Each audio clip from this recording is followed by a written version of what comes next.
All rise for Judge Woodsy. All rise. Oh, you can't see my head. There you are, my boy. Mr. Kdog, you have been charged with not being on air for 5 months. Can you give us an explanation to this, please? Yes, I can, Your Honour. Your Honour, Judge Woodsy, has been conspicuous by your absence, sir. And, we are now back, but I can only apologise for our tardiness at not getting some fantastic guests to see. So how do you plead, Mr. Kdog? How do you plead? I will have to plead guilty, but I will plead in mitigation that we have some more coming up, and we have a great cause that we're still supporting. But in mitigation, I did not do this alone, sir, and so therefore I think that Judge Woodsy might have to consider his own actions as well.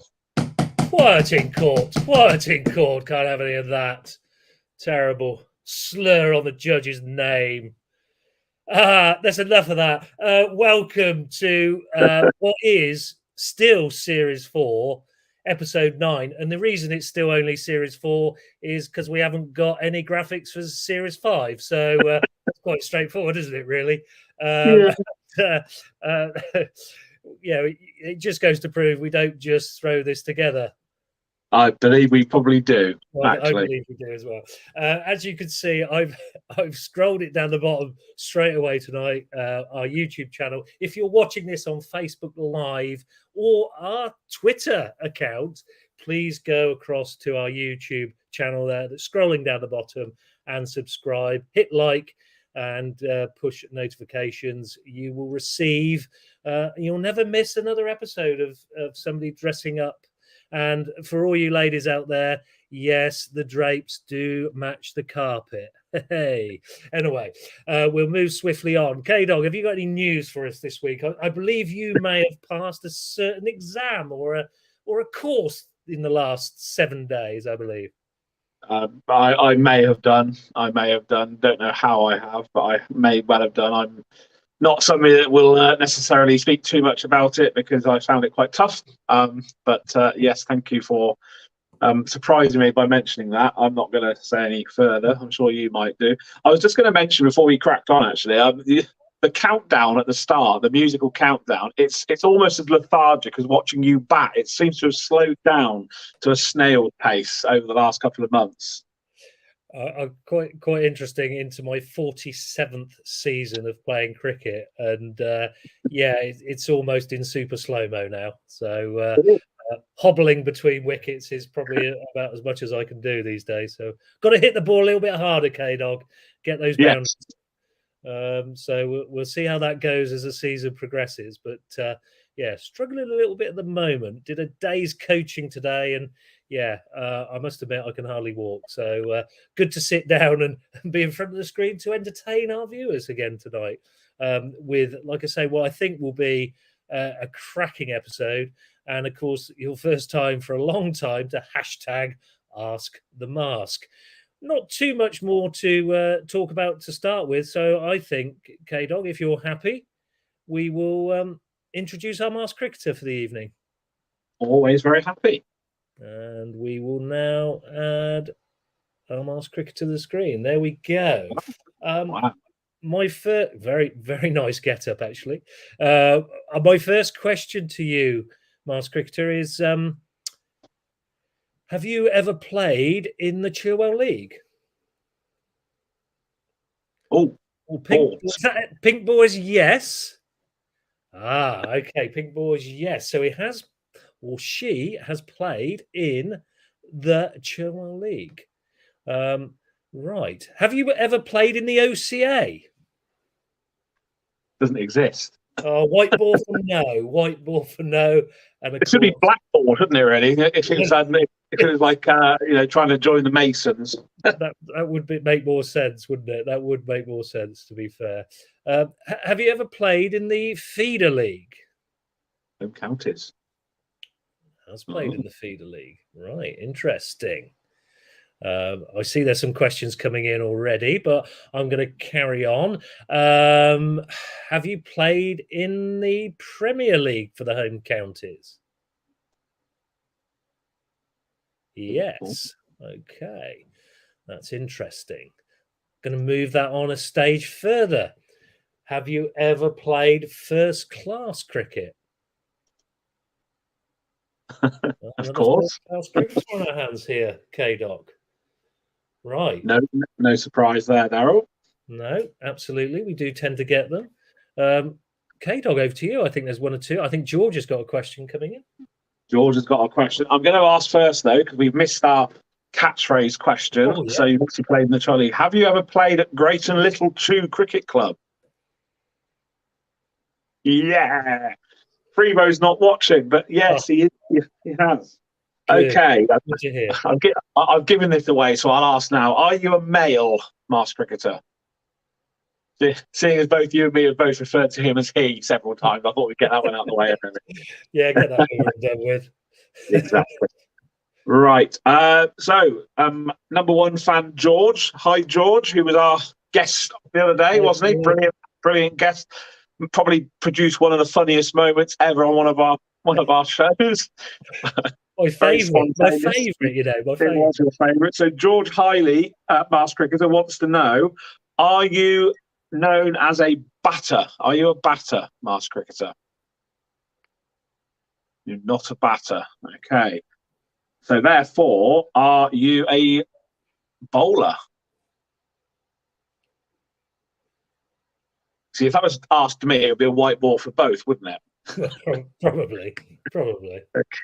Down again, Kdog.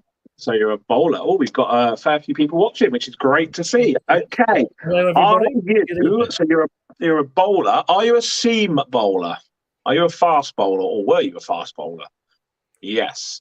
Is that still a yes now, or are you more medium pace now? I like the answer. Very honest answer, I think. There, very honest. So you played first class cricket. Okay. Let's have a look at question coming in. Have you ever played for Surrey, Master Cricketer? Have you ever played for Surrey? No, I haven't played for Surrey. Okay. Are you still playing? Good question. Oh, current player. Current player. Okay. Does that open it up? Does it make it more confusing? The plot thickens. George has just asked the same. Was that the question that you just saw? Was it? No, I didn't. Sorry, George. I apologise for asking your question. Jumped in early there. Okay. Have you ever played against Daryl Woods? Who hasn't? Let's be honest. Okay. So you've played against Daryl Woods. So you're a seam bowler. Good question. We've got a couple of guesses coming in. Should we allow Sam to guess two names at once? Should we allow that? Can do. Can't be both of them, though, can it? It could be. They could be conjoined twins. Are you Ollie or Tom Price? The Gloucestershire brothers? No. Okay. Have both played at Chew, though? They have both played at Chew, which is a good question. So has Sam King, of course. So, of course. Yeah. Right. Okay. So you've played against Daryl. You're still playing. Okay. Are you a current first-class cricketer? You're not. You're not a current first-class cricketer. Okay. Say again? I like the way it's going. It's good. Yeah. So you're not a current first-class cricketer. Okay. Are you under 40? You're under 40. We've got a youngster. Got a youngster. Not eligible for your over 50. Oh, it's not your over 50s anymore, is it? It's somebody else over 50. It's Mark Roby's now. Okay. Mark Roby. Okay. So under 40, have played first class cricket, haven't played for Surrey. You're a bowler who's played against Wood. Have you ever got Woodsy out? That must be a yes, surely. No. Oh no, that's a bad answer. Love it. Have you ever given Woodsy some jip on the cricket field? That was a very quick answer. I was going to say this is my favourite already, but I've changed my mind. Brilliant stuff. Okay, so That was a very Okay. good question, Kdog. Well done. Yeah, that was my question. I'm quite proud of that one, actually. So, yeah, that was a good one for me. Okay. Oh, right. Okay. Do you still play locally? So, are you do you play in Oxfordshire? We're getting this narrowed down, Daryl. We're getting Yes, this narrowed down. So, you do definitely. play in Oxfordshire. Are you a left arm bowler and a left-handed batter? He's not proper bat then. Gone down in my estimations already, not being a lefty. I don't know. Try and get lefties on as much as I possibly can. I don't know. So you're a local cricketer. I think we're going to get people now going for all the local clubs. Have you ever played at Oxford Downs? Or have you played for Oxford Downs? No, you haven't played for Oxford Downs. Okay. Have you ever played for Minster Lovell? That's my question, Daryl. Very quick. Okay. Okay. Okay, so you're still playing. Will you be playing in the Home Counties Premier League this year? Will you be okay? Will you be playing in the Feeder League this year? There we go. So we're really narrowing it down. So it's a local player. Definitely narrowing it down. There should be some good guesses coming in here now. There should be. We've got. I'm just going to check the YouTube. Okay. I have to check 3 now, Darryl. I've got to check Twitter as well. It's really awkward having to check 3 different. That's a good point, actually. Hope you are enjoying it on our Twitter feed. Make sure you do go to our YouTube channel and subscribe. While Kieran's getting a few more guesses in, just to let you all aware that obviously the charity game is a week today, 2nd of May. At Oxford Downs Cricket Club, which we would love to see you at. The tickets are available free of charge on Eventbrite. Go to our Facebook page and you'll see the link there. It's been on Twitter and it's been on LinkedIn. It's been pretty much everywhere. You can gain tickets. That's just to help us with catering and car parking. So we look forward to seeing you there. We'll give you a bit more information on that as the show continues. Kdog, back to you. We got a late joiner, Wes Spearman. He obviously hasn't been listening. He wanted to know whether you're Phil Tufnell. It's not Tuffers. Not Tuffers. Okay, so we've gone through a couple of clubs. So you haven't played at Oxford Downs. Have you ever played at Cumnor, or do you play for Cumnor? So it's a Feeder League local club, not Cumnor, not Oxford Downs. How many Feeder League clubs are there in Oxfordshire? Oh, I'm going. Were you born in England? Ooh, does that spice it up a bit again? Have I confused the issue there? Always. Yes, always. Okay. Oh, here we go. We're definitely narrowing it down. So, do you or have you ever played for Horsepath Cricket Club? Somebody's got it. Yes. Do you currently play for Horsepath Cricket Club?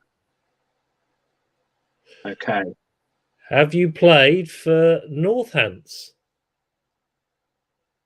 Has played for Northants. Somebody just asked whether it was Will Eason. Has Will Eason played for Northants? Are you Will Eason? No. Are you Robbie Eason? Oh no, he's a keeper. We need a bowler. We need a bowler. We need a bowler. It's definitely narrowing it down, Kdog. Definitely narrowing it down. It is. I think we've got them stumped though because the names coming in have slowed down. So it's not Phil Tufnell. It's definitely not Phil Tufnell. Wes. Okay. Are you Lloyd Belcher? Ooh. No. Good one. I'm gonna ask one now. Have you replaced Lloyd Belcher in a certain position at the club? That's my question, just to close it down. Here we go. Right. I just have to say, by the way, unfortunately, we don't actually have any prizes up for grabs this evening because we've run out of wine. But it's apologies for that. But Graham Woodward is going to be providing some gifts and prizes next week at the charity day. We have got a guest in another name that has come in, Woodsy. I don't know if you have seen that one while I'm just looking at YouTube. I have. So not Robbie Eason, not Will Eason, not Lloyd Belcher. Oh, are you Jihan Mohammed? Ooh, that was a good guess, actually. That was a good guess. I like that. I think he scored some runs yesterday, if I remember correctly. I think he scored yeah, he did. He got 100. Did he get 100? I think he got 100. He did. Yeah. He did get 100. Oh, good stuff. Good lad. I think the masked cricketer has been masked up for about 15 minutes, probably sweating profusely under the. Should we put them out of their misery, Kdog? Should we put them? We have got a guess, haven't we? We've just been keeping them under the mask for a little bit. So yeah, if you want to fire away. Are you the legend that is Patrick Foster?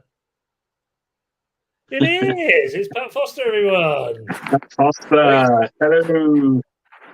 Great disguise, Pat. Well done.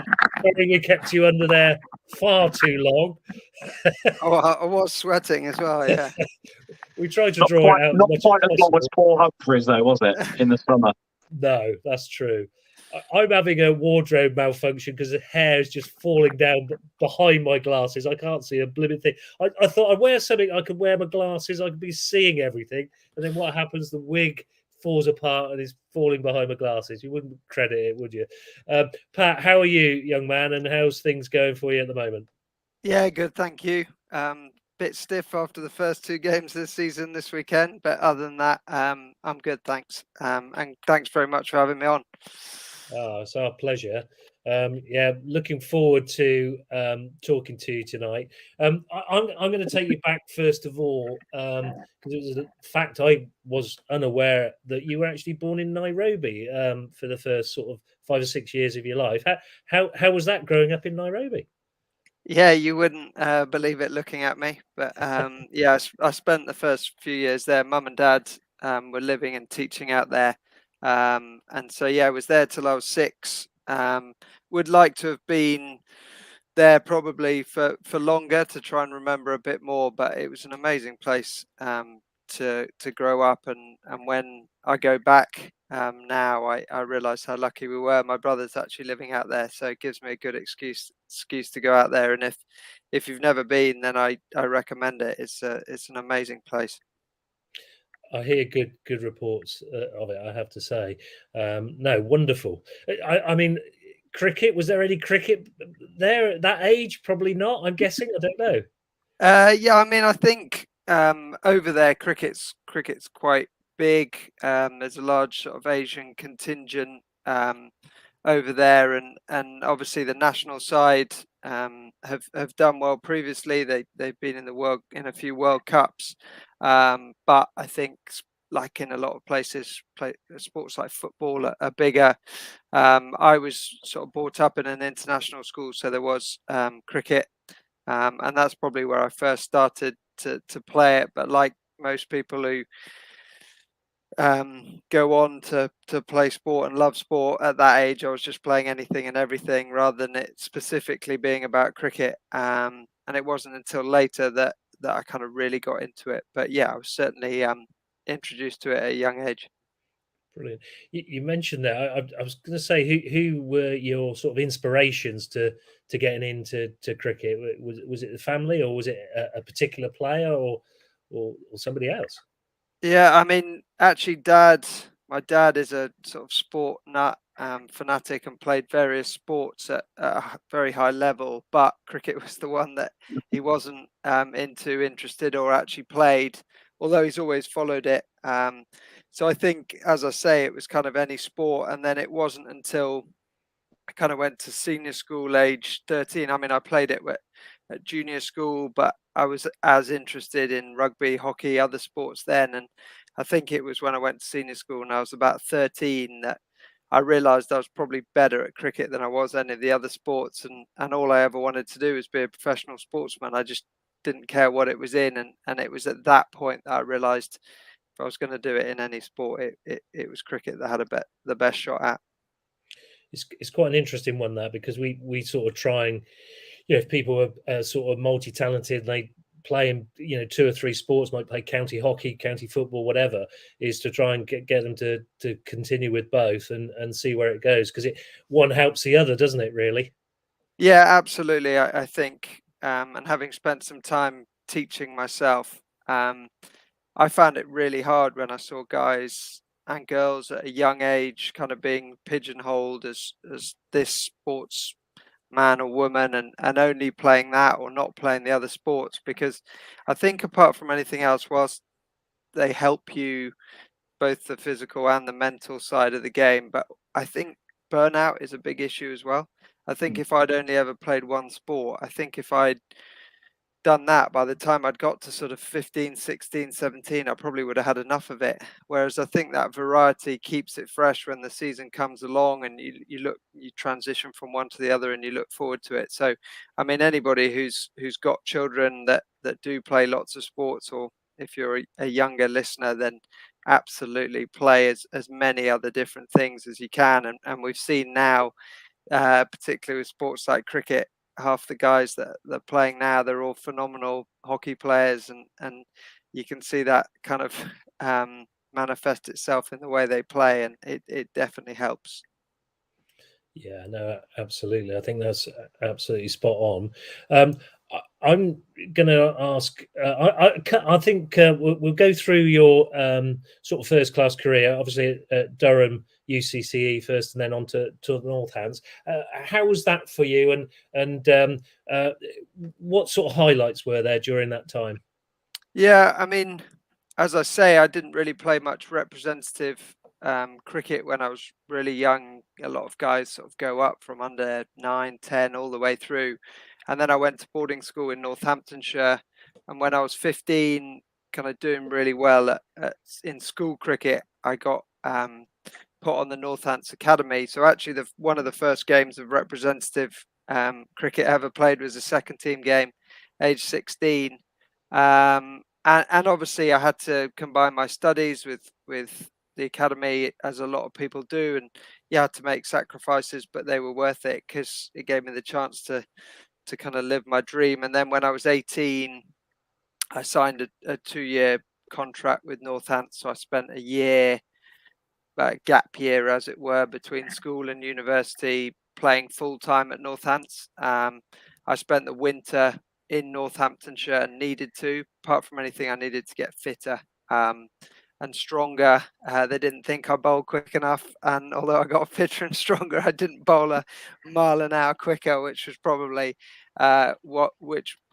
ultimately the problem cricket wise. But yeah, it was an incredible experience, and then obviously going through a full pre-season, age 19, and then at the end of that year, I went to uni, like a lot of people did, one of the UCCEs, and was at Durham for 3 years, but only a year of that with a contract. So yeah, it was an interesting journey. I always describe myself as a kind of failed professional cricketer, because that's kind of how you feel, I think, if you only do it for a very short period of time.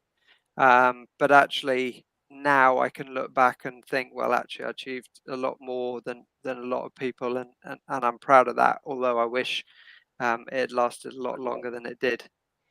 Yeah, understand. That's really interesting, actually, and again, the honesty is shining through. I'm going to pass over to Kieran, because he's actually listened, not read, listened to your new book, Might Bite. We'll come back to that after Kieran's asked you a few questions, and I know this is going to be compelling, and people, please do stay tuned, because I think there's some really interesting things and honesty again from Pat. So thank you so far, Pat, and over to you, Kdog. Yeah, firstly, I think this is our second published author, isn't it? We've had on the Masked Cricketer. I think Gordon Kennedy a published author. I think he was. Yes. So, Pat, yeah, down to the crux of the reason that we've got you on today, and I had the absolute privilege, to be honest, of essentially reading your book, albeit I was laying in bed with COVID and I listened to your book. It was the most compelling thing that I've ever listened to. Might Bite. For those that don't know what Might Bite is all about, if you want to initially just introduce what the book is about, and then we'll go through a few questions, and I'm sure that it will be potentially a little bit emotional and certainly very powerful. So first of all, Might Bite, Patrick, your first book, you're a published author. You've obviously been very proud that you've done that. We're all proud as well. Just tell us a little bit about the book and about what it entails. Yeah, it still feels slightly strange hearing that and saying it, but yeah, I mean, the book is essentially my story, not quite my life story, because I don't think it qualifies as a autobiography, because I'm not famous enough for that. But it's the story of my life with a secret gambling addiction. Between the ages of 19 and 31, for the best part of 12 and a half years, I had a problem that nobody knew about. It started as a bit of fun, as I'm sure we'll talk about, at university, age 19 as a student, and ended up 12 and a half years later with me on the verge of doing the unthinkable and ending my life as a result of my addiction that led to me losing my house, my job, and nearly £500,000 worth of gambling debt. And I was fortunate enough to get the help that I needed and wanted in 2018, and have managed to be in recovery ever since and turn my life around. And the book is very much my story, but it's hopefully more than that, in the sense that I think it will hopefully help people understand the complexity of this addiction, raise awareness of it, help other people, and reduce the stigma that is still attached. So, yeah, it's not what I ever wanted a book to be about, or my kind of story to be about, but yeah, it's something that I'm proud of, and hopefully, as I say, will help people along the way. Yeah, and rightly so, to be proud of it. It's an open, honest, and completely candid account of your life. I know Daryl is going to sort of have a read or a listen, possibly. I think Daryl can read. So I want to sort of go through the book. I mean, this is all about yourself today. For a change, Daryl, it's not all going to be my voice, I promise. So I just wanted to go back. So listening to your book on Audible. The very first bet. So you were at uni, you were with a bunch of mates, and that first bet sort of essentially dragged you in, got a bit of success, and that's where it started from, wasn't it? Yeah, exactly that. Gambling hadn't been part of my life at all until I was 19. I can honestly say I'd never done it. It just wasn't something that I'd been brought up with. People didn't really do it at school because it wasn't accessible. My parents, my family didn't do it. And when I went to university, like a lot of people, I got into it because mates did. And one Saturday morning, I walked into a betting shop, not having a clue what I was doing, and put £2 in a roulette machine, put it all on one number because it was the only number that was different from all the others. And as I always say, at that point, when £2 became £72, my life changed forever. Because I can never explain that feeling that I got, because I'd never had it before, and actually I'd never have it again. And I think the irony of a gambling addiction is, I think I probably spent the next 12 and a half years trying to chase that elusive feeling that you're never going to get again. Being super competitive, the fact that I won, it was like a match made in heaven or hell, depending on which way you look at it. But essentially, not a day went past for the next 12 and a half years where I didn't have a bet in some way. I certainly wasn't addicted immediately. People aren't. But people use the term hooked. And that was definitely me, because it encompassed everything that I was about. It was all about sport. It was that kind of competitive winning and losing feeling. It was something that my mates all did, and as I say, from that moment on, it kind of took over my life, not necessarily immediately, but slowly but surely, and towards the end, completely consumed me. Yeah, and we'll talk about the massive impacts on your life as we go through. But I guess it's the same with any addiction, and gambling, in the way that you got to was an addiction. Sometimes the person who's addicted, well, more often than not, they don't realise that they are addicted. That's I guess the first sort of recovery point is when you actually get that sort of eureka moment that you realise actually you have got a problem, and that's what took quite a while for you personally, wasn't it? Yeah, definitely. I think for a long time, I knew I was doing it too much. I knew it probably wasn't good for me because I was keeping it secret. I was lying about what I was doing. But I always thought, well, I'll just stop when I want to. It's because I want to do it rather than actually I can't stop when I try to. And then in 2010, sort of through university, I was then working in the city as an insurance broker, um, doing reasonably well career and financially. And I won a life-changing sum of money in 2010. And that was the point where my relationship with gambling changed completely. Because firstly, it was, well, now I can make a lot of money from this because I just have. But it was also then the point where it became like a drug because I wanted to win that amount of money every time I had a bet. And if I didn't, it didn't give me the same rush buzz dopamine hit. And I tried to replicate that all the time. And when I lost it very, very quickly, I recognized I had a problem then because I thought to myself, that's not normal, for want of a better term. But of course, my immediate reaction was, well, I'm going to get it back. And I tried to, and obviously that didn't happen. And then dealing with kind of the shame, guilt, embarrassment that comes with that, the fact that I didn't want to admit that I'd lost all this money, it then became about hiding my addiction. But weirdly, throughout it, I always kind of felt I could stop if I really needed to, until right up until towards the very end when there were moments where I desperately tried to stop, but I just couldn't stop myself. And one of the worst things now is when anybody says to me, or I hear them say it to other people about gambling, if people have got an addiction, is why don't you just stop? Um, we're not all that stupid. If we could, you would. But when it becomes an addiction, you lose that ability to kind of make those rational decisions and choices. Um, and that was certainly me for probably the best part of 10 years. I've got one more question just as a follow up, and then I'm going to hand over to Daryl because he's got something to ask. So, a question that I guess a lot of people would ask when you had that life changing sum that you won back in 2010, was the overriding feeling there then that you could essentially double it, treble it, quadruple it, and basically make a life for yourself? And was that the hook, if you like, that you felt almost invincible, that you could do it again and it was just going to be second nature? Yeah, that's exactly the word. That invincibility. Um, it was a case of I was working in the city. I was surrounded by money. It was part of the culture and environment. That's what everybody's game was.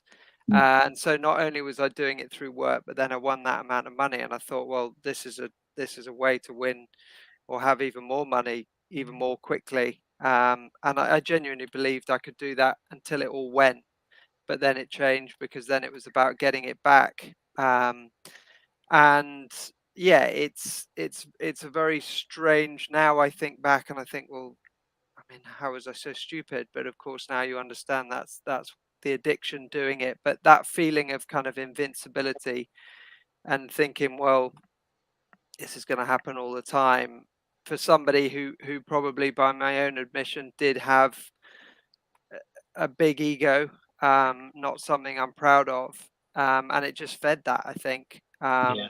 And I was like, well, I'm not going to admit it because I'm too proud to admit that I'm struggling with anything, or why can't I just stop? Why can't I do it like other people do? And that's kind of the purpose of the book. But it was quite hard articulating those moments because looking back on it, that was the bit where it all changed.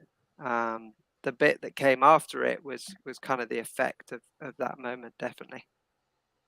And I know there were some massive, potentially life-changing moments ahead of you seeking the recovery, which you're on the road to now. Daryl, I'm going to hand over to you for what you wanted to ask. We've got a few people watching again, which is great to see. If anybody's got any questions that you want to ask Pat, then please do, because it's a really emotive subject, and I'm sure that there are people out there that may need advice, and and you're speaking to somebody that's been there and has got the experience, and not saying he'll necessarily be able to have all the answers, but hopefully, he can give you some advice. Over to you, Daryl. Yeah, I just wanted to come in. What you said about getting a buzz. I mean, I very rarely do I bet, but if I do win, there is that buzz. You do get a real sense of, oh, this is good. I want to do more of this. It is quite addictive straight away when that happens to you. But my question was really, was it horses? Was it sporting events? Was it just anything? What really sort of was your main sort of gamble, if you like? Yeah, it's a good question. I think one of the things we talk about, signs of kind of problem gambling or gambling related harm, however you want to term it, and that is when it moves from being things that you are interested in, that you might know something about, to being anything and everything. When I first started gambling, and it was fun, and I guess it was affordable, I was betting on sports that I was interested in, football particularly, but bet on lots of other sports. I got very into horse racing. My biggest vice was always roulette and playing casino games when sport wasn't on or available, and playing on the fixed odds betting terminals in shops. But when it became an addiction, I would bet on anything and everything. There isn't probably anything I haven't had a bet on. And I think that's when you realize you've got a serious problem, because it's just about frequency. It's just about doing it. I would be betting on multiple things at the same time. I write about in the book how when all the football, horse racing had finished, I'd be up in the middle of the night betting on Ecuadorian under 23 football that I knew nothing about, sports in America, playing on slots, casinos at the same time. I've bet on whether it's going to be a white Christmas or not. I mean, you really will bet on anything and everything, and I think that's a sure sign that you've got a problem, because often it's things that you know nothing about and you're not interested. It's just about being in the game and feeding that addiction, if you like. But there are plenty of people that, as you said, do it as a form of entertainment, as a hobby, and are interested in things like horse racing. And if you can have a bet on the horses, and if you win, you're buzzing, you buy yourself something nice. If you lose, you're a bit annoyed, but you don't try and win it back 3 minutes later playing on an online casino game. Then you can gamble and not have a problem. But the addictive nature of it means, for some people like me, it can become a problem, and when it does, it gets you, it's not funny. I could have come in. It might be a comical question, but what was your weirdest bet or weirdest gamble that you think you made? Yeah, I mean, when I went through, when I kind of entered into recovery, and I was kind of looking at where I was, I did what's called a subject access request, where I went through all my accounts and I asked for kind of online statements. I can't explain to you sort of how these things had to arrive in basically filing cabinets. There were so many of them, and I looked through some of them for the purpose of the book, which wasn't easy at times. But I even laughed to myself when I found myself betting on Hungarian handball. I was betting on when I think it was Prince William had his first kid. I was betting on the middle name and things like that. And you just think, what were you thinking? But again, it's when you realize what the addiction does to you. Absolutely. Thank you for that. Kieran, I'll go back to you. Thanks for that, Pat, because I was really interested in those two replies, actually. Really good. Yeah. I mean, it is, as I expected, it is really compelling. So obviously, we talked about the life-changing moment, and then the chasing more, and then losing it. The feeling at that point, as we just touched on, essentially led to you wanting to almost chase your losses, I guess. And is that where it's chemically proven, isn't it, that the buzz of winning and losing, which obviously is a down, it is a chemical reaction. It's something that actually, it is almost a medical problem as well, isn't it? Because it does affect you mentally, but it's chemical imbalance as well, isn't it? Yeah, absolutely. And I think the irony of a gambling addiction is, as a gambling addict, the only thing you ever think is going to get you out of the problem is the thing that's caused it. Because you're always thinking, well, I'm only ever one win away from winning all the money back, or I just need a few big wins and I can get rid of the problems financially and then I'll be okay. Whereas with other addictions, you don't get many alcoholics who try and drink themselves sober. And for me, what happened was I got myself into such a mess and hole financially, is I was just constantly trying to get myself out of it. Of course, I realize now that no amount of money would ever have been enough. And if I'd won all the money back to pay off all the debts, it would have probably all just gone anyway. But that was my aim. I recognized I had a problem, but I believed I could get out of it by gambling. And that was going to be the quickest way to do it. And that was what was really tough. And obviously that leads you to making decisions that you're going to regret forever. And financially, life was a mess, but it was always gambling that was going to solve the problem. And now I realize that's never going to happen. And I always say to people who are struggling, don't ever think you can gamble your way out of debt or financial problems, because it's only going to make it worse. It's amazing. I mean, Pat, I got to meet you. I met you when you were working at a local school. You may recall that we were presenting an award to somebody on behalf of Oxfordshire, and that, I think, looking at the timeline, was probably at the height of your. I hesitate to say the worst part of it, because throughout the whole 12 and a half years, obviously it's been a journey that you've had to endure pretty much alone. But what compels me now, thinking back to that meeting, was there was no sort of suggestion outwardly from yourself that you had a problem. So you were obviously very good at hiding those problems, because to me, when I met you for that very first time, you were obviously a highly respected teacher working at a good school. You helped us out getting the venue to have this award, and you were just, to coin a phrase, you just came across as a likable, normal, everyday guy working in a really good job. How did you hide it, and was that the most difficult thing, that you were hiding this from pretty much everybody? Your family, your friends, nobody knew, did they?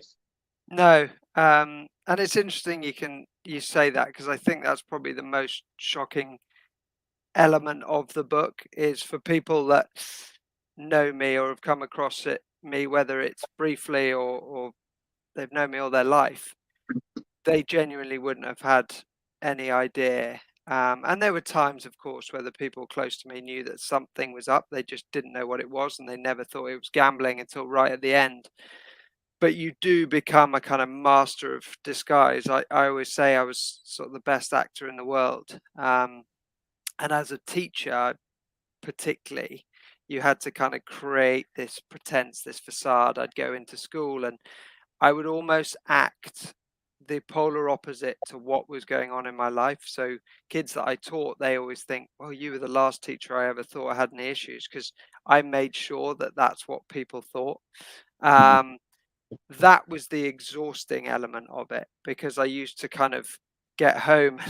There's a sense of irony in the title of the show, in that I was wearing this mask all that time, and occasionally it was only ever when I was on my own that I took the mask off, and nobody ever saw that side of things. But it was so tough and it was so exhausting.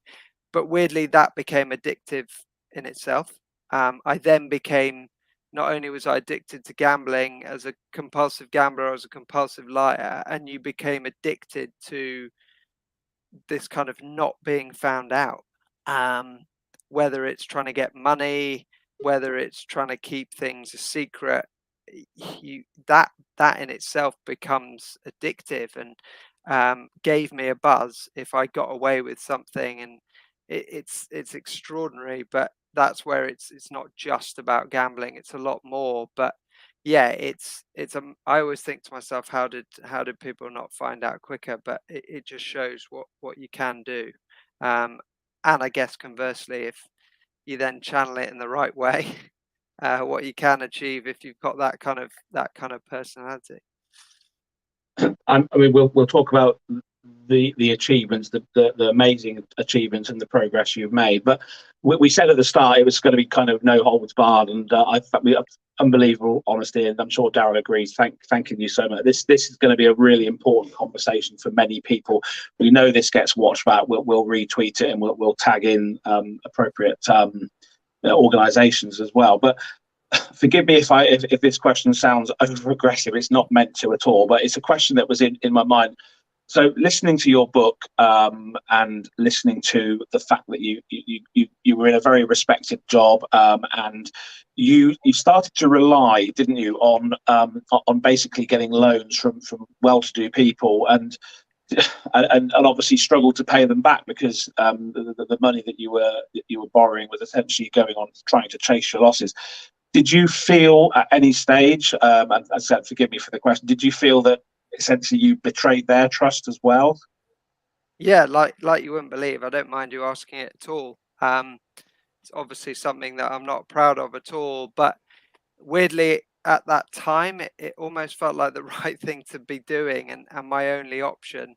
And I think it's only when when you're in the height of your addiction and you're making those decisions, you're so selfish, you're only thinking about yourself, you're not aware of the consequences that it has on other people. And it's only when you stop and you step back and you realize what you've done, and how you've betrayed other people, that you realize the severity of it. And that was probably one of the hardest things about being in rehab and treatment, was coming to terms with that, because I was thinking to myself, how am I ever going to forgive myself for those things, the way I behaved, the things that I did? But of course, part of that process is understanding that you're right to feel guilty about it, but that's what the addiction was doing to you. And of course, when you then hold your hands up and say, look, this is what it was, this is what I'm doing, all you can then do is try and make amends for it, and do the best that you can. But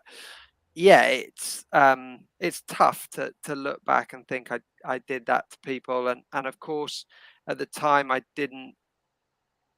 knew it wasn't right, but as awful as it sounds, I didn't care, because if I cared enough, I would have stopped. But I only Yeah. cared about myself, and that kind of selfishness is I think one of the worst things about addiction. Is it does make you kind of that way. And I look back, and of course then when I hit rock bottom, as I talk about in the book, one of the thing that stopped me ultimately doing what I was on the verge of doing was that I finally thought about other people.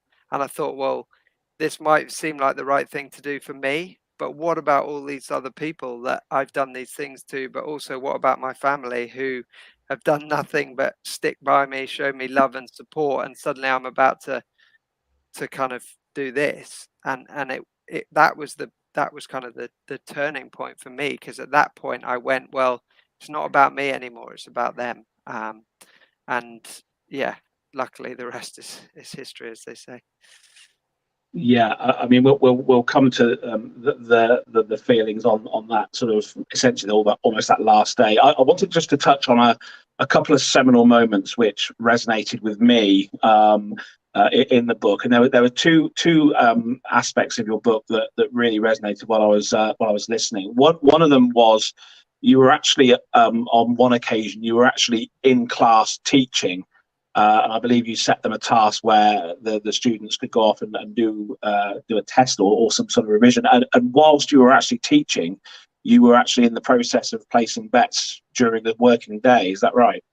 Yeah, I mean, sadly, that happened a lot more than once as well. It was kind of became the norm. And again, I look back and I think, God, I'm not proud of that at all. But in those situations, I needed to be doing that. A minute, 5 minutes couldn't go by. So a 45-minute-hour lesson, there was no way I could get through that without having a bet. So I found ways to kind of do it around everything else that was going on. And of course, in the modern age, it's a lot more straightforward, mainly because of these things here. I could walk around the classroom and I could be teaching, and I could still be teaching a good lesson and doing what I needed to be. But at the right moments, I could quickly go on my phone and kids wouldn't question it because people are on their phones all the time. And there's always a reason to be on your phone because emails, messages, etc. But I think now, of course, I think back and think, well, I mean, that wasn't fair on anybody, but there was a necessity as far as I was concerned. Um, so yeah, it's yeah, not something I'm proud of, but it's something that went on an awful lot. And moving forward, there was another moment which resonated. Was you were either going up on a tour somewhere or in a minibus in a coach, and actually a student or a pupil essentially looked over the chair and saw you betting and asked how you'd got on, and that coupled with another situation where I think you. In your book, you mentioned that you were driving a minibus and you misjudged the height of somewhere and had quite a significant sort of damage on a minibus. It was all because gambling was in your mind 24/7, and that moment I think was a moment that you I think you took yourself away and literally cried, didn't you, when you left the kids to their sporting fixture and took yourself away and cried your eyes out. Yeah, I think the first one I wasn't called out on it a lot, um, because I was so good at hiding it. And there were times where my now wife did, and I found those moments really difficult to deal with. And when it was a kid, and and they sort of acted as if it was quite scary, as if it was a very normal thing for me to be doing, to be sitting on a coach watching a horse race, having had a bet on it. Um, the second incident you mentioned, when I did sort of crash this minibus, for want of a better term, all because I had a bet and I was desperate to watch the horse race, and that became more important than the safety of 16 other people's children. And that was the point, I think, where I thought to myself, this can't go on any longer. I don't want it to go on. And I always forget. I always say, for a long time, I was suffering from obviously serious mental health issues, anxiety, depression, insomnia, all those things that come with a gambling addiction. But it was at that point in January 2018 where I really didn't want to be here anymore. And for 3 months, not a day went past where I didn't want to end things. It was just trying to find the time and place to do it, and of course, fortunately, it never happened. I mean, absolutely amazing. And fortunately, it never happened. I wanted to move on to that part, and then we'll then look at the positive future, because we've had a lot of obviously, the effects it's had on you. So that fateful day, which thankfully wasn't a fateful day in the end, where you were basically at the end as far as you were concerned, and you drove yourself off to a railway station, and you were, literally seconds or minutes away from ending your life, on a railway platform. I wanted to just ask, if it's okay and it's not sort of too raw, what were the chain of events that stopped that? And thank God that it did, because that was the real turning point where you started to look to the future. Yeah, obviously don't mind talking about it. It's fairly well documented now, but I think for me, I always saw a way out, and it was at that point that I saw no way out, because I was going to lose my house, I was going to lose my job, I had all this debt. My biggest secret was about to kind of be revealed to the world and the people that I cared most about, and it had become a matter of life and death. And if I wasn't going to win the money, it was going to be that. And fortunately for me, after attempting to do it in various different ways, I ended up at Slough, one of the busiest train stations in the UK. And I decided at that point that I needed to tell someone, and weirdly, to me, I needed to tell someone because I didn't want people to kind of worry where I was. I wanted people to know. Um, of course, now I realize I think it was a cry for help. And I told them because I didn't want to do what I was about to do, but I reached out to my younger brother for various different reasons. And I think if he had known the proximity and the severity of the situation, he probably would have reacted in a very different situation. But I don't think, even by his own admission now, he realized how close I was. And he just turned around to me and, in the simplest terms, said, "Don't you dare do what you're about to do because of the effect that it will have on me." And said, "Look, whatever it is, just talk to me about it and I'll try and help." And that turning point made me believe that help was possible. There was a way out. It didn't mean the problem was gone and everything was solved, but it meant I could move forward in a positive direction. And deep down, I was desperate for that help. And at that point, I then had no option but to come clean and be honest. And of course, it wasn't as simple as just doing that. But when I told everybody about it, their reaction was very different to what I thought it was going to be. In my head, I'd played out that these people were going to disown me. They were going to go mad. They were want nothing to do with me. It was the opposite. And that gave me the kind of reassurance and confidence that I needed. And then it was, well, now you owe it to these people to do something about it. And they were rightly very clear to me that I needed to play my part, and the thing that needed to stop was the thing that was causing it, and I had to stop gambling. And the only way that was going to happen was if I got the help I needed, and I did. And that kind of process, those few weeks were so tough. I had to have a long, hard look at myself in the mirror. I had to ultimately take responsibility for what I had done, take ownership of it, accept it, understand it, and that's possible. And it was then, right, well, let's try and live life without it. And as soon as I started doing that, and life got better, it was like, well, this is it just shows it is possible. And then of course I wanted to do something with it, not because I think I'm some sort of hero who's going to change the world, or proud of anything I ever did, but because I thought I don't want anyone to go through what I did. And if I can stop one person, then it's worth it. If it helps more than that, then even better. But I think the most important message that I could get across to anybody who's struggling with any sort of problem is tell someone. Doesn't matter who you tell, just tell someone, because you can't deal with problems of that kind, with that magnitude, alone. And most people think you can because you feel alone, but actually you're not. There's lots of other people going through those things, and talking about it is so powerful, because I'd never talked about it and my problems didn't get any better. As soon as I did, they weren't solved, but everything got better. I mean, it's probably fair to say that moment on Slough Railway Station was probably the strongest point of your whole experience, because it was the turning point. And I guess even now, 4 years later, you're never cured, are you? It's kind of remission, isn't it? More than anything, it's always going to be a battle, I suppose. But how you cope with it and how you deal with it, with this book and what you're doing around the country. We've seen all the tweets. You visit schools and you speak to a lot of people and share your feelings and share your experiences. Is that one of your, not coping mechanisms, but is that part of your recovery, which is obviously ongoing to help you as well? Yeah, for sure.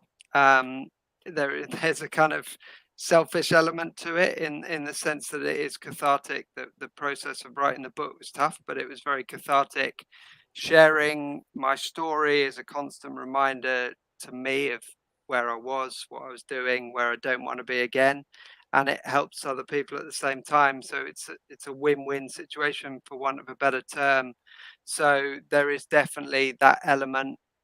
As you said, it's not something I wanted a quick fix. I was never going to get one, and understanding that and accepting that was huge for me, and realizing that this is something that I contend with for the rest of my life is fine, and I'm at peace with that now. And I've developed healthy coping mechanisms that obviously I didn't have in place before.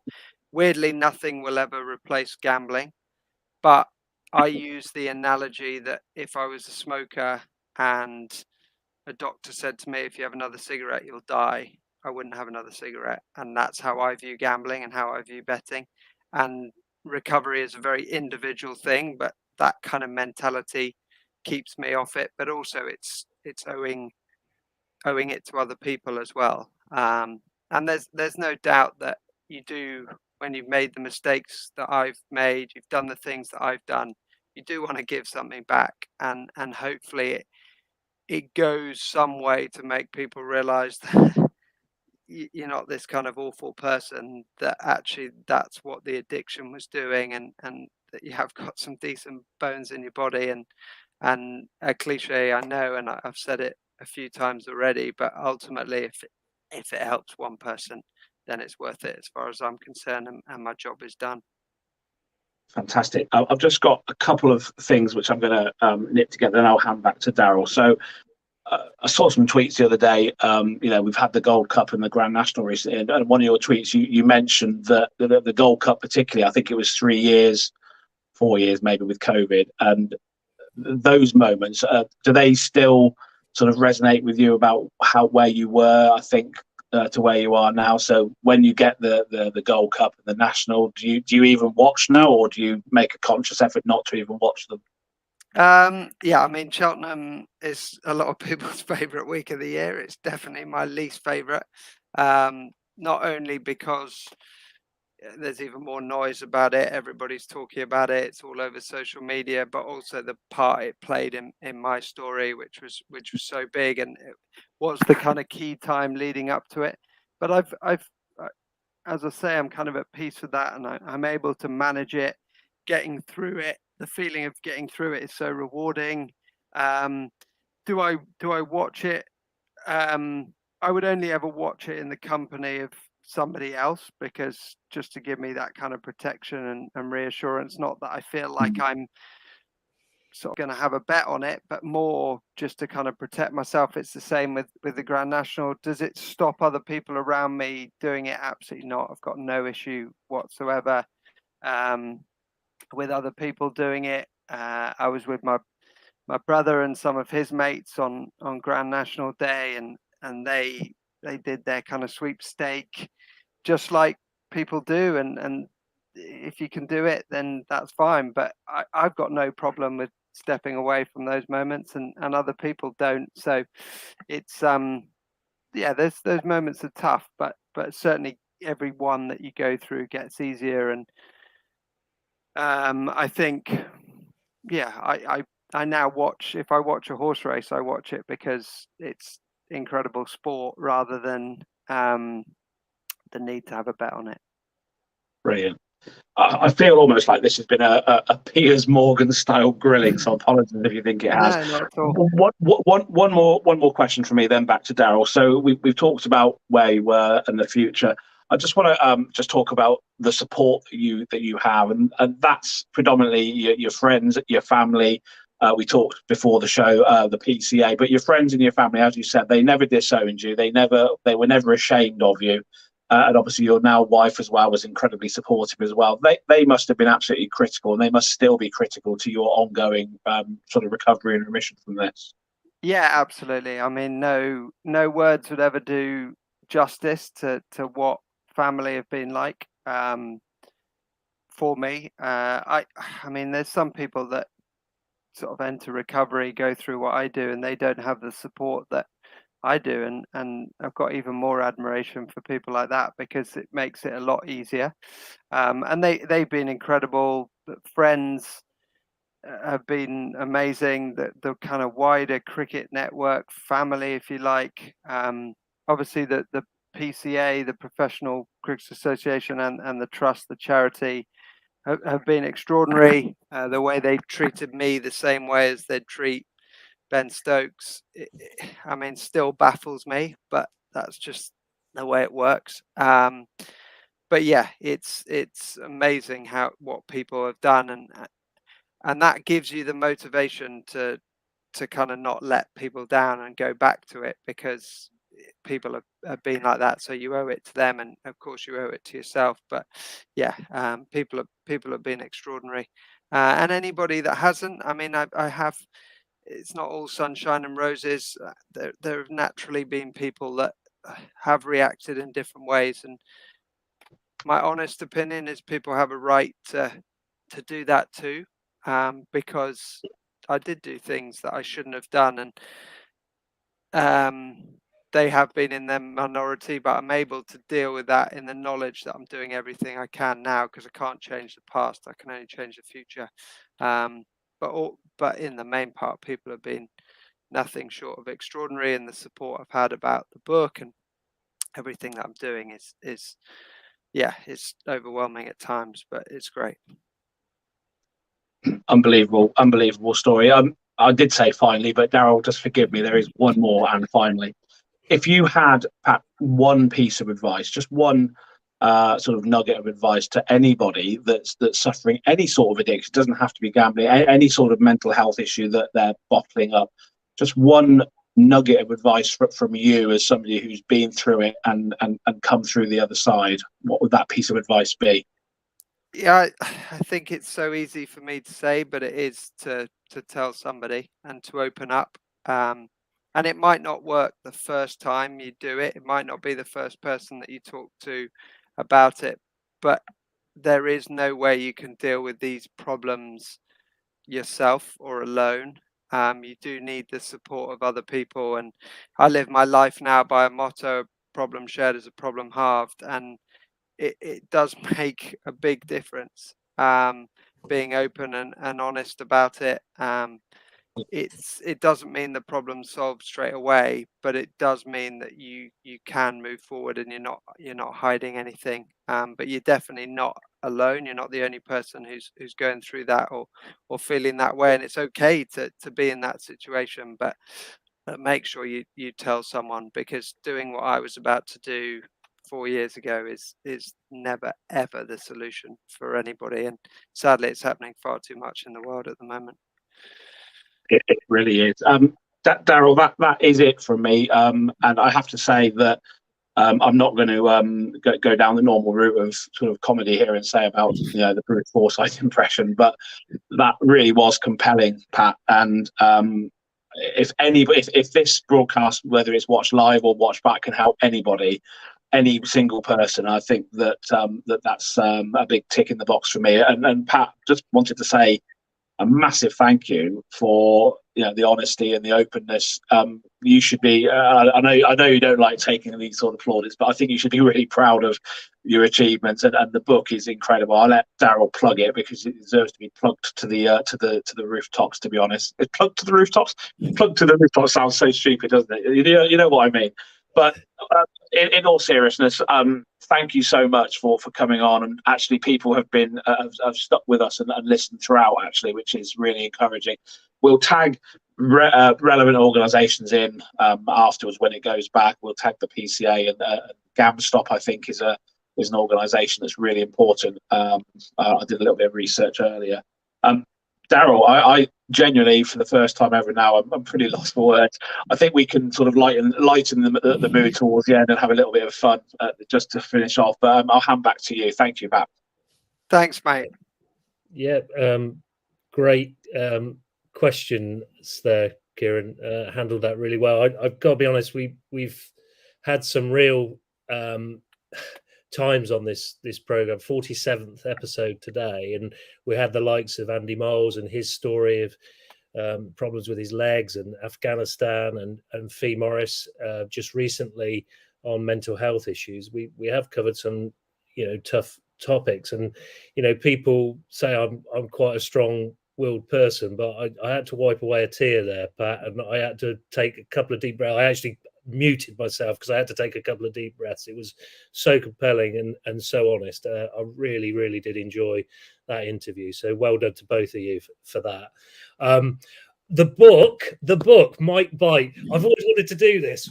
From all good book dealerships, surely.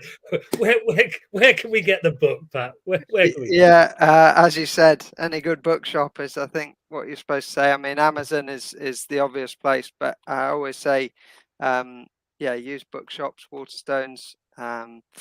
It's in my social media bios. But yeah, if you do want to buy it, then I hope you enjoy it, and yeah, I really appreciate you doing so. Oh, brilliant! I've always wanted to do that. That was that's You off were my champing at the bit for that. I could tell. I was on that. I must admit, and I have to say, Pat has actually given us a signed copy to auction on the match day, 2nd of May, next Monday at Oxford Downs Cricket Club for the Mars Cricketers versus the Lords Taverners. So we'll give you a little bit more information on that a little bit later. Right, I'm going to go now. You've obviously taken on the captaincy of good old Horsepath Cricket Club, a club we've had many games against, or I've had many games against in the past.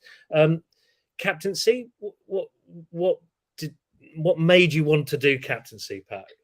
Yeah, it's yeah, it's brave. I think it's actually a really important part of my story, and without going back to it, as I left Horsepath having had 5 amazing years there in 2016 in circumstances that I don't need to go into details about, but weren't good circumstances and not a way I ever wanted to leave the club. And I moved away from Oxfordshire and moved to other clubs. Had a little spell with Didcot, which was great, and they were a fantastic club, full of real up and coming club, full of great people.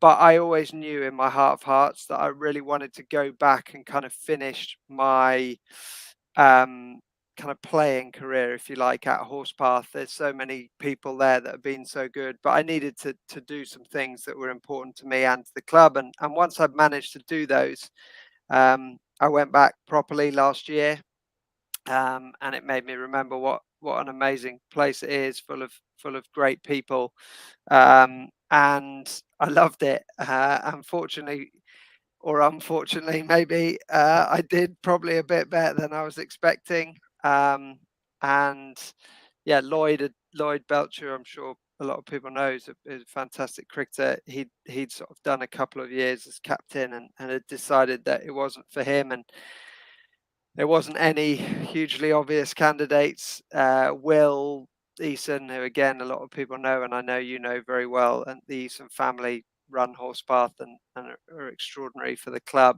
Will done it previously, and they didn't feel it was right to go back to him, although he would have done a great job. And he turned around to me and said, "Look, will you do it?" And it just seemed like the right thing to do. And I haven't actually captained a lot of sides since I left Durham in 2009. And I think the beauty of being a cricket captain is even if it doesn't go well with bat or ball, which often it doesn't, you then can still influence the game, still be involved. It's nice to be able to impact on young guys. And yeah, certainly pre-season has reminded me what being a club cricket captain's like, with all the availability issues and weddings, stag do's. But yeah, I'm excited. I'm looking forward to it, and hopefully I can give it a good go. Yeah, it's what you said there. Actually, getting the same 11 players on the park each week is quite tough.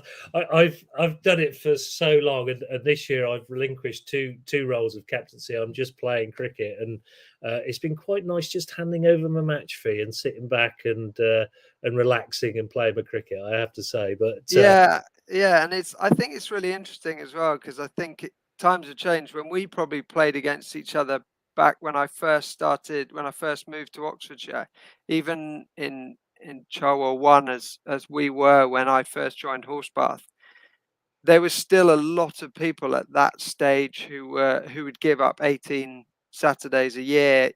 You'd kind of book your holidays before or after the cricket season, or fly Sunday and come back Friday.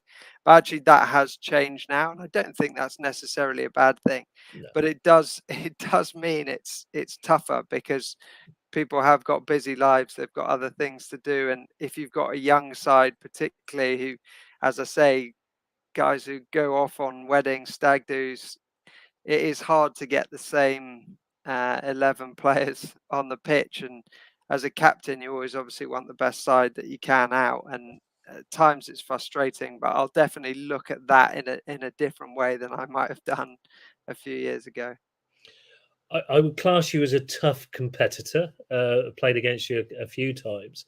Would you class yourself as that, or what would you class yourself? Yeah, very much so. I think I've definitely got the red-headed temper, and I mean, always we talked a lot of serious stuff, and I talk about it a lot in the book, but one thing I've always been is incredibly competitive, and I don't doubt, and I know now that didn't help with a lot of the problems that I had, and actually fueled a lot of them. But I think if you've got that kind of nature, if channeled in the right way, it can also make you very successful, and you need to have it to be good at anything. I am at times too competitive. I've definitely mellowed. Hard for some people to believe, but I've definitely mellowed and view things slightly differently now. But yeah, I think I've always been that way, even as a youngster, and even as a young pro as I once was. it, I felt that you needed that to kind of get an edge over people, and I think there's always a place for it. It just needs to be done in the right way, and I'm the first to hold my hand up and say I've overstepped the mark more times than I should have done. But I think that's part of the game, and I don't think there's anybody who's respected, whether it's at the highest level or at club cricket, who doesn't have that, because I think that's what often makes people, um, yeah, it gives them an edge over people, and who doesn't like winning at the end of the day. But yeah, I've probably got a bit better at channeling it. I think it gives the character of the game, doesn't it? I'm with you on that. I've done several things on a cricket field that I'm probably ashamed of, to be fair, but I wouldn't change it. Actually, to be honest, you just learn as you go along on the job, as it were. So the views for Horsepath, where do you see it? You've had a good start in the village knockout. What's your views on your league season? What's your sort of aspirations for the club? Yeah, I mean, I think I'm fairly honest as to where we are. I think we're probably at the right place at the moment. We had a good year last year. Probably weren't consistent enough with the bat, and I think if anything, that's probably might be the same thing this year. So I'd love to say that we're going to be right up there and challenging for promotion. Of course, that's what we want. But I think if we were to have a sort of similar season to last year, I think people would be happy. I think it's an interesting time for the club, because I think everybody goes through kind of periods of transition, and we've got quite a lot of guys that in 2010, when we first got into, or 2011, I can't remember, when we first got into home counties, we got guys still playing then, and now there's a real opportunity for some youngsters coming through, and we've got some talented youngsters, but at some point they're going to have to really step up, and if I can play my part in kind of blooding them this year, that would be great. So yeah, hopeful as always, but realistic, and yeah, I think we'll hopefully be really competitive in that league. But I don't think we're probably one of the sides that people are kind of dreading playing. But yeah, really excited for the season, and hopefully it can be a good one. As you say, I know a few of the youngsters at Horsepath. They're in our pathway, and there's some exciting talent there. To be fair, it'll be interesting to see how they cope with playing first team cricket possibly, and making a contribution. So, but there's some talent there for sure. Yeah, absolutely, and it's as you know, it's a great club. It's a real kind of family feel to it. We're always kind of like a few other clubs in Oxfordshire. I think we're a village club who punch well above their weight, and I think often that's a good way to be. But yeah, it'd be nice to see some of the youngsters really step up and firstly make their way into the first team, and then kind of establish themselves in there, so old gits like me can retire. They're trying to retire me off for several years. They're still wheeling me out on a sack truck now. To be honest, You were doing that to me the other day. but yeah, obviously you got a tough first game against the Oxford Downs, of course. So don't be too good on that day, please. Well, yeah, that's almost a home game for me. Well, actually, it's at Horsebath, but yeah, I'm not living a million miles away from Downs, and another. I mean, as you know, a great club, and they've got some very good players, and we're unlucky not to get promoted last year. Probably should have done, yeah, I think it's not an easy start, but it's always a competitive game, and we'll give it a good go. That's for sure. Yeah, no, good stuff. Couple of things, really, sort of, because we've gone on for an hour and 20 minutes because it's been so compelling. I'll try and round this up quite quickly. Your thoughts on the England coach and captain? Who do you think may take control of those two positions? Yeah, it's a $1 million question. Who do I think will do it? It's probably different to who I want to do it. Obviously, the book was co-written by Will Macpherson, who's a well-established cricket journalist, and I was with him last week, and I was grilling him on all things England cricket. As far as I'm concerned, what I would like to see happen actually with the one-day stuff is I think Morgan's done a phenomenal job as captain and as a player, but I think it's probably time for him to step aside. I'd like to see him become the one-day coach, Butler take over as captain. I think that's what I'd do with the one-day side, which I think is pretty well established and flying. As far as the test side is concerned, I'd love to see an Englishman coach, but I'm just not sure who that is and whether there's anybody. I mean, I think they will split the coach's role, and I think they probably should do. If you ask me who I wanted, I'd love to see Ponting do it, but I don't think he'd ever do it, and I don't think Langer will do it, even in the circumstances that he left Australia. So it will be really interesting to see kind of who they go for. It wouldn't surprise me if it was Gary Kirsten who got the job as the test coach. But yeah, I think if you ask me who I wanted to do it, I think Ponting would be incredible, and I think he'd probably be exactly what they needed. Yeah, no, I tend to agree with that. We haven't had him on for a while, have we, Kieran? He hasn't phoned me up, wishing to come on to Ask Cricketer for a long time. I'll probably have to put a nudge his way, saying, "Come on, put your hat in the ring." I think he's actually said no to it, hasn't he? I believe, but we watch this space. You never know, do you? You never know. Right, couple of last questions, Pax. We kept you long enough. Hardest player you've ever played against? Don't have to say me, Pat. You don't have to say me.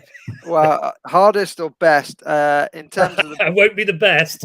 in terms of the best player I've ever played against, actually, probably lucky enough to be one of my heroes, and that's James Anderson. We played him in a first-class game at Durham.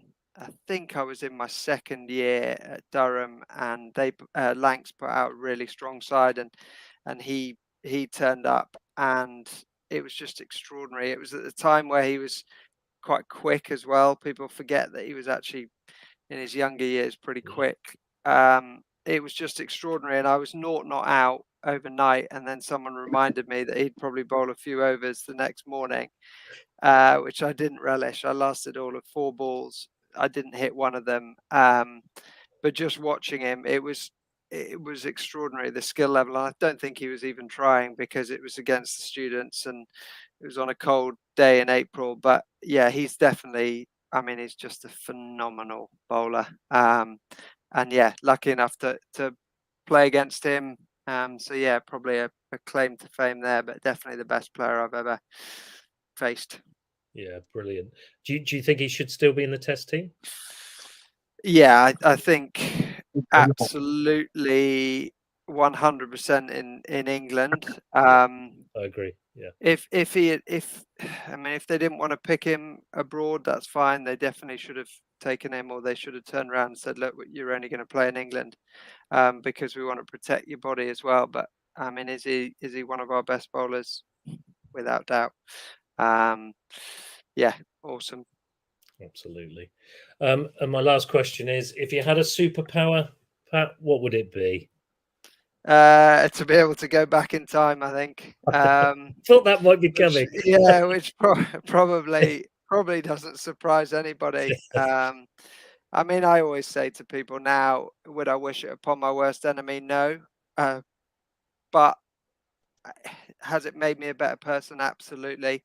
But I think if I could have it all again, then I would, and I'd definitely do things differently from the very beginning. But yeah, you can't change the past; you can only change the future. So that's how I look at it now. But if somebody said you could, then I'd probably snap your hand off. Yeah, absolutely. Look, Kieran's already said it, but it's been a fascinating insight, and thank you for your integrity and your honesty throughout tonight. Pat, it's been intriguing. It's been great to listen to.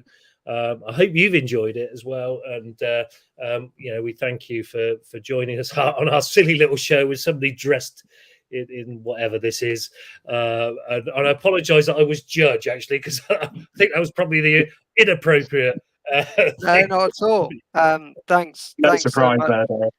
Thanks so much for having me on. I really appreciate it, and yeah, I hope people have found it interesting. And yeah, if anybody wants to get in touch because they need help or want to speak to me about anything, then please do. But yeah, I think what you guys do is great fun, and it's awesome, and the guests that you've had and kind of huge range of different people and different topics is brilliant. So thanks, guys, and good luck for the charity game. Obviously amazing that you're raising some funds for such an important cause as well. So good on you. Thanks for that, Pat. Yeah, just to really finish off tonight by just giving a bit of information about May the 2nd week today. It starts at 12:15. We will have George Hiley possibly dressed as a pirate. We're not quite sure yet. Although I think his boss Dick Giles has said no, he's got to be in his Oxfordshire gear to actually do his coaching. But yeah, we will have the disability cricketers kicking us off at 12:15. Really looking forward to that. Seeing George in his full splendour. Now he's a qualified coach. That'll be great to see. The game will start about 1-ish. We've heard today that unfortunately Dan Norcross is actually in Italy. He's doing the Italian version of the Masked Cricketer. That's still going on now, so you can see that on Italian television. So thanks to Norcas, #TMC. Thanks for that. And I have heard today that Chris Tarrant has also released a book, and he is actually on a book tour, so will not be joining us next week. Gordon Kennedy, a previous Masked Cricketer, and obviously Robin Hood Little John of old, will be with us for sure. So that's good. Toby Tarrant will be with us as well. And Mike Gatting will be doing some umpiring for us again. So thanks to Gats for being a real true supporter of the charity games. Been to every one. And Lord Gower may be there. We'll know tomorrow on that one. So we're just getting our teams together. We're keeping it very close to our chests. What we do know is we've already got Pat's autograph book for auction. We've got a signed Sussex shirt and 4 tickets to Sussex games, and lots of little different bits. But we've got Graham Woodward from Great Minds providing again a wine tasting for 10 people and some bottles of wine as well. So we thank Graham for that auction prize, and hopefully we can raise a little bit of money. What there will be next week is a big announcement about a certain drop from a plane. I think there will be somebody on the mic actually telling where I'll be and what I'm doing and how I'm doing it and how I'm very, very nervous about it. So that will be an announcement next Monday. So, please come along for that. one thing, as I said earlier, it is a sort of it's a ticketed event, but it's not, it is free. You can come along. We're just trying to get an idea of numbers for catering, bar staff, and so on and so forth. So we know David Wise is providing Mr. Whippy. He'll be there with his machine, Mr. Whippy Wise, and we'll have our more nachos there as normal.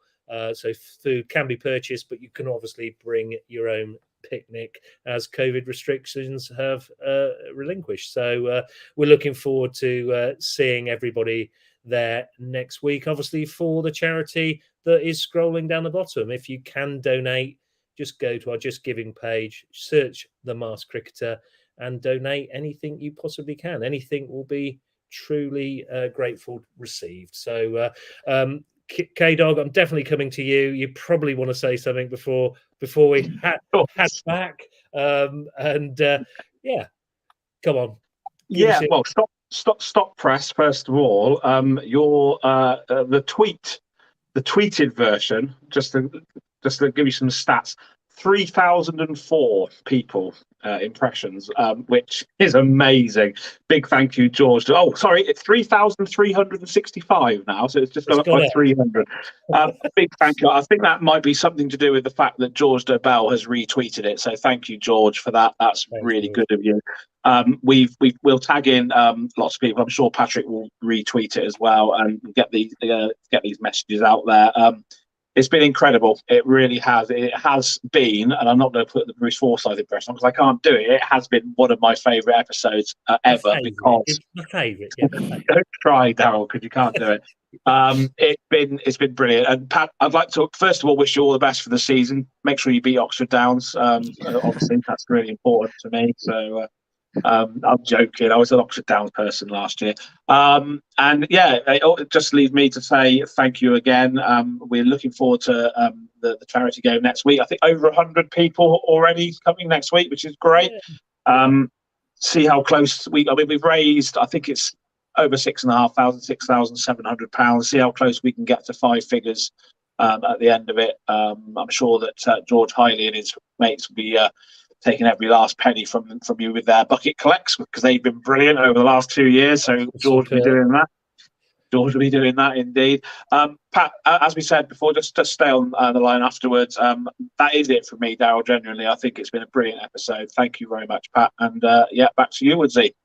Yeah, just a couple of things from me. What I really would like for an incentive is to get to that £10,000 mark. That would be a real incentive for me to jump out of that plane, but also to subscribe to our YouTube channel. I know I keep badgering you on it, but if you can subscribe, you don't have to watch us, just subscribe. It's fine. If you do that, that will be brilliant. If we can get to something along the lines of monetizing the YouTube channel, that would be great for the Lord's Taverners along the way. So please do that.